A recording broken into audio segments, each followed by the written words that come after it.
Hello everyone. Our project name is Centralized Monitoring System for Street light fault detection and location tracking. For this, we have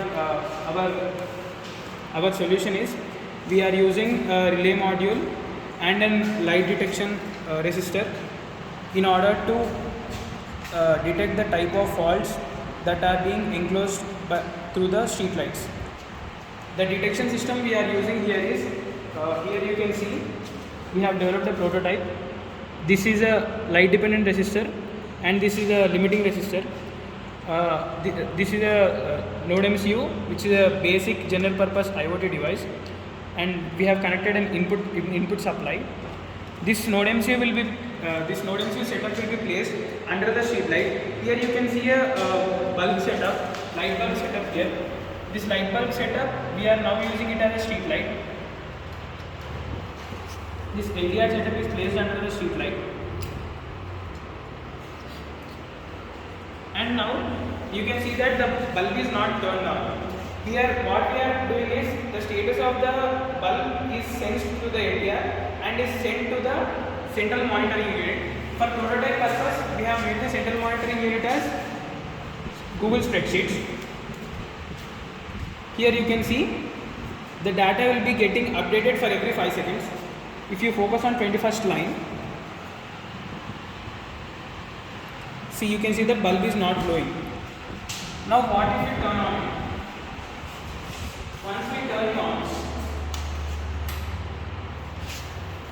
it on, the voltage drop across the light dependent resistor increases and it is sensed by the node MCU and is sent to the Google Spreadsheet.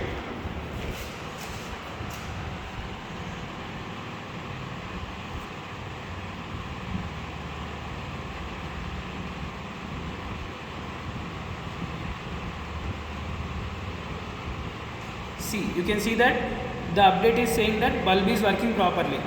And the third type of fault is flickering. Here we don't have a flickering light source, so I have used another microcontroller and a programmable relay unit in order to generate a flickering light source. Now when I turn this microcontroller on, the light will be continuously flickering. And as the light flickers, the resistance of the light dependent resistor varies continuously, which is sensed by the microcontroller here, and depending on the number of times it is switched on and off, the data is updated to the Google Sheets. Here if you focus on 29th line, you can see the data is getting updated as bulb is flickering. Until I turn off the flickering of the bulb, the updated data will be continuously saying bulb is flickering, and the street light ID here shows us the pole ID. What in our project mentioned is the pole ID we have used to ensure the GIS mapping of the device. Here you can see GIS mapping of pole identification numbers for accurate location information.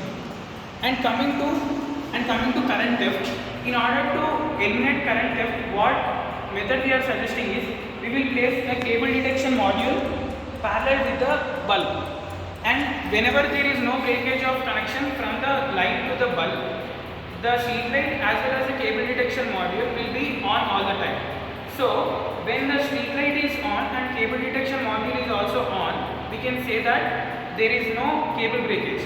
But when the street light is off and cable detection module is also off, we can say that there is a cable breakage. In this way, we can differentiate between a bulb failure and a cable breakage. Coming to coordinating all of this is a simple prototype using only one lamp. But if we want to integrate this to, let's say, 30 to 40 street lights, we can use a mesh network having more than one node MCUs together as a forming a mesh network and having a single gateway where all this data is reported and sent to the central monitoring unit. In practical deployments, instead of prototyping, we can use Zigbee nodes, which can extend up to 65,000 nodes per gateway, which is cost reliable and also effective because because the requirement of data rate is very less in our case. Wi-Fi protocol uses 50 Mbps, whereas Zigbee protocol uses nearly 20 to 30 Kbps. So we can go for Zigbee protocol for practical implementation. Thank you.